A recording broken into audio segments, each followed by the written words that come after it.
Hello everyone, and welcome back to another episode of IB History Haven. Today's topic is Japanese involvement in the Chinese Civil War. We hope you enjoy the video.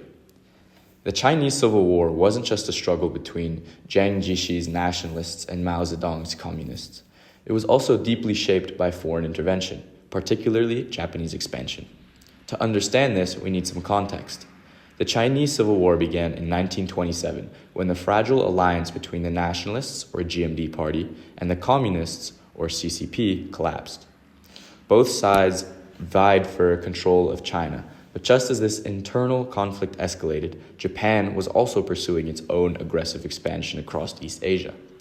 This foreign threat didn't just destabilize China, it reshaped the entire trajectory of the Civil War. In 1931, Japan seized Manchuria after the Mukden incident, beginning a pattern of aggressive expansion. By 1937, Japan launched a full-scale invasion of China, beginning the Second Sino-Japanese War. This intervention changed the Chinese Civil War in three important ways. Firstly, it diverted the nationalists' resources. Chiang Kai-shek had to prioritize fighting the Japanese, which weakened his ability to eliminate the communists. Secondly, it enabled communist survival. Japanese occupation of northern China created space for the CCP to regroup in rural bases like Yan'an, where Mao could rebuild and consolidate his forces. And thirdly, it shifted public opinion. Both parties claimed to resist Japan, but the CCP appeared to be more committed to guerrilla resistance. This earned them credibility, especially among the rural peasantry, who became the backbone of communist support. The Japanese threat also forced the creation of uneasy alliances.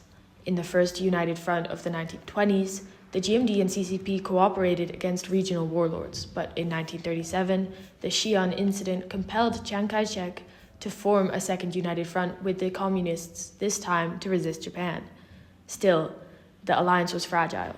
Chiang remained deeply suspicious of Mao, and the GMD often tried to limit communist expansion. Meanwhile, Mao used the war against Japan as a way to portray the CCP as the true defenders of China, building legitimacy that would prove decisive after 1945.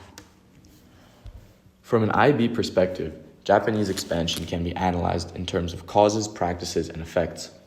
As a cause, Japan's invasion created the conditions for communist survival and growth.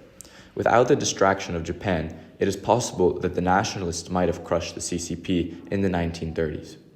In terms of practices, the war highlighted the contrast between the two sides. The GMD fought conventional battles against Japan, often suffering heavy losses, while the CCP adopted guerrilla tactics, focusing on flexibility, mobility, and winning peasant support. This practice of a people's war became central to Maoist strategy. Finally, in terms of effects, the Japanese surrender in 1945 left a vacuum. The Civil War resumed almost immediately, but now the CCP was stronger than before. They had expanded their territory, built disciplined armies, and cultivated mass support. Japanese expansion indirectly tipped the balance in their favor. Historians debate how decisive Japan's role really was. Some, like Emmanuel Hsu, argue that Japanese expansion was the turning point, weakening the nationalists militarily and morally. Others, like Jonathan Femby, emphasize the GMD's own internal weaknesses, corruption, low morale, and dependence on U.S. aid, as more important than Japanese aggression. A balanced IB answer would acknowledge both perspectives. Japanese intervention created the opportunity, but the CCP's adaptability and the GMD's failings determined the outcome.